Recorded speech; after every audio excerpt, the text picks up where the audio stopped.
Straight of Hormuz दुनिया का वो सबसे खतरनाक समुद्री मुहाना जहां से गुजरने वाले हर तेल टैंकर की धड़कनें थमी होती है, क्योंकि यहाँ हुआ एक छोटा सा धमाका भी पूरी दुनिया की अर्थव्यवस्था को वेंटिलेटर पर ला सकता है। और आज सुबह इसी हॉर्मूज की लहरों को एक बार फिर बारूद से नहला दिया गया।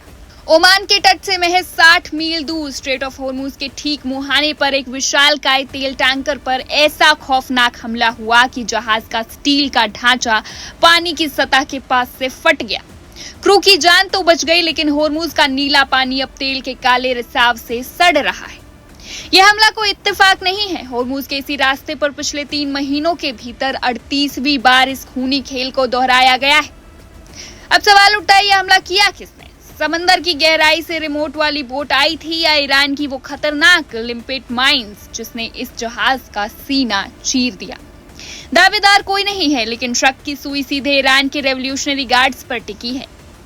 मंगलवार की सुबह जब पूरी दुनिया अपनी रफ्तार पकड़ रही थी, तभी UK maritime trade operation centre यानी यूकेएमटीओ के दफ्तर में एक इमरजेंसी अलार्म गूंज उठा।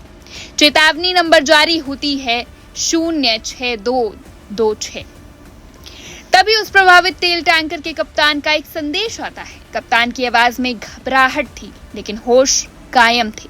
कप्तान ने बताया कि जहाज के पोर्ट साइड यानी बाईं तरफ ठीक पानी की सतह के पास एक जबरदस्त बाहरी विस्फोट हुआ। धमाका इतना तेज था कि जहाज का ढांचा कांप गया।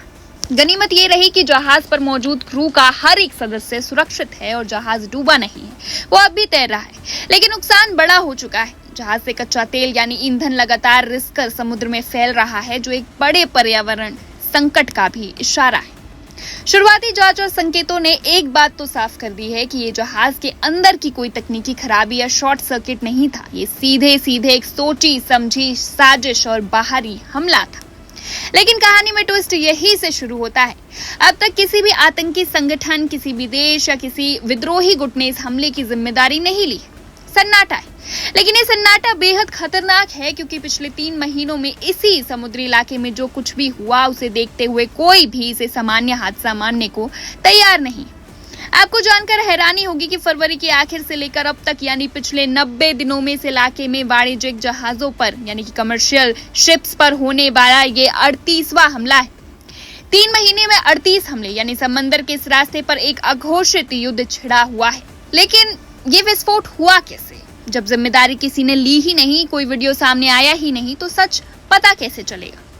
सुरक्षा मामलों की बड़ी संस्था EOS रिस्क ग्रुप के विशेषज्ञ मार्टिन केली ने इसके पीछे 2 सबसे बड़े और संभावित तरीके बताए हैं। पहला तरीका, एक बिना चालक वाली विस्फोटक नाव यानी अनमैन्ड एक्सप्लोसिव बोट, यानी रिमोट कंट्रोल से चलने वाला एक छोटा जहाज जिसे बारूद से भरकर रिमोट के जरिए इस बड़े टैंकर से टकरा दिया गया।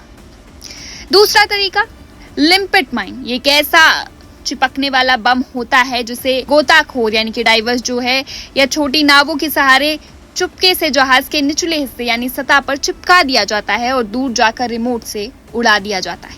जी हाँ, इस समय पूरी दुनिया की उंगलियां एक ही देश की तरफ उठ रही है और वो है ईरान। कुछ रक्षा विशेषज्ञों को तो ये भी आशंका है कि ये हमला ईरान की रेवोल्यूशनरी गार्ड कॉर्प्स यानी IRGC द्वारा बिछाई गई समुद्री सुरंगों यानी सी माइंस का नतीजा हो सकता है। आज भले ही किसी ने इस हमले की जिम्मेदारी न ली हो, लेकिन सच ज्यादा दिनों तक समंदर की गहराइयों में छुप नहीं पाएगा। सवाल उठ रहा है कि क्या ये हमला किसी बहुत बड़े अंतर्राष्ट्रीय टकराव की शुरुआत है?